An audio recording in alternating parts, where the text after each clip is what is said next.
se puede decir que a ti te gustan los retos, pero grandes. O sea, tú vas con toda. ¿Ah? Sí. Tremendo documental, Nick. Gracias. Duro, porque le pone rostros a la crisis humanitaria que se vive en la frontera. ¿Cómo nace la idea? ¿Por qué te nace a ti hacer este tipo de documental? Ok, voy a hablar en inglés porque es más fácil me exprimir. So we made this film because the political rhetoric that has been vilifying migrants for some time now, we wanted to put a face to the rhetoric. So, you know, there's allegations of rapists and murderers coming through Mexico. We wanted to see who was actually on the caravan. So that's what we went to do. Oh, we wanted to do it about migrants to start with. The caravan actually was a fortuitous event.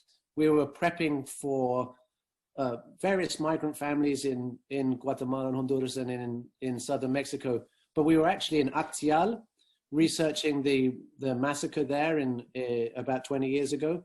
So we had to leave Actial after we met with La Mesa.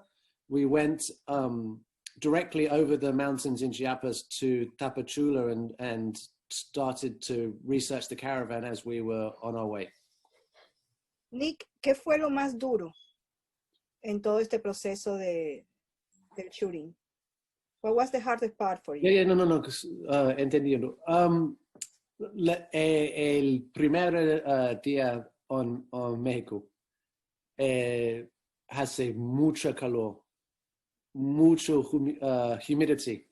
It was a day of 100-degree heat. We walked 30 plus miles with the caravan. You know, I was on my phone, I saw how far I walked. I was like, it's my record day ever. Wow.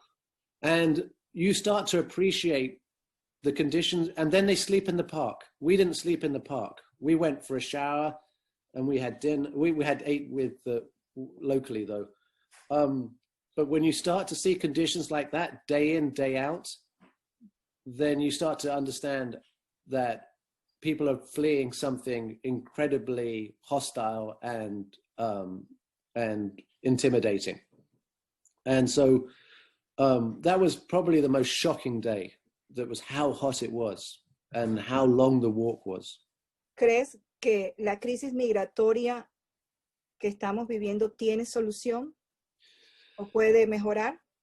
La solución de la crisis migratoria, I think that until you approach the issues of corruption and the rule of law in Mexico and in Central America, then you have no hope of solving the migrant crisis because you're not changing the circumstances for people on the ground. I mean, we talk about the Marshall Plan and something like the New Deal and America looking beyond its borders and saying, I am the big brother of this region. But you know, there is some concept of joint responsibility that has been expressed recently in political treaties, whether it be NAFTA or with Calderon and Bush with the Merida Initiative. But there's not really a true acceptance of joint responsibility here because America continues to give aid to corrupt governments in Central America because they feel that they'd rather a right-wing dictator than a socialist leader that would be doing best for that country. They'd rather they play politics rather than humanitarianist. ¿Qué mensaje quieres tú llevar a la audiencia con este documental?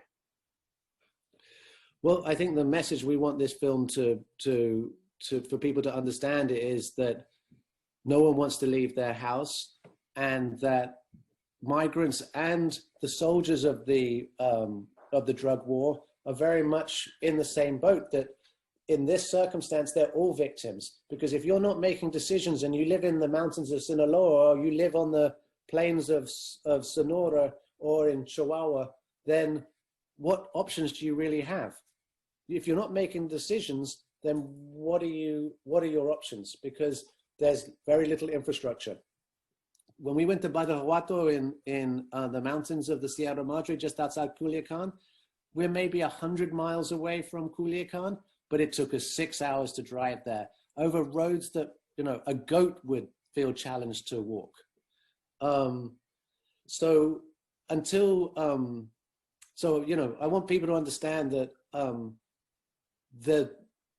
that the options are limited for these people, and they either leave as migrants because it's too dangerous and the opportunities are limited, or they take advantage of the only business that the biggest business that America is enabling, which is the exportation of narcotics and people into America. Were you afraid? ¿Tuviste miedo en algún momento? Yeah, I was actually the most afraid I was in America. We were, because we followed the money into Mexico, and we were waiting for the money with these guys, and as the money was coming, it got pulled over by the police. The hotel, yeah. In the hotel, yeah. So we'd been there for like 3 or 4 hours. They did a little bit of cocaine, they smoked a little weed. They did a bit more cocaine, they smoked a little bit more weed. They did more cocaine, they smoked more weed. And then a little coffee.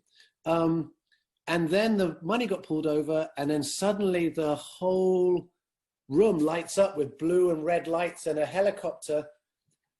It was, and they were like, "You're the police." And we were like, "Oh, we're not the police. Look, we're not the police. I promise you we're not the police." I showed him my phone. I'm like, "Listen, we're not the police." And then we found out there was actually a murder had happened. It was a group of very sketchy little motels, and a motel next to it, someone had had an OD, or there was a dispute, and the police had turned up. But that was the toughest moment. That was the one that made my heart jump into my throat. I was like, no, we're not the police. Yeah. En esos momentos en que uno dice, ¿para qué me metí en esto, no? Sí. Why did you tell me to do this? Yeah. No estamos la pinche policía. Nick, muchas gracias. Espero verte en persona pronto para hablar mucho más de estos fascinantes temas que tocas en tu trabajo. Gracias por todo y mucho éxito. Gracias. Ahora se vile.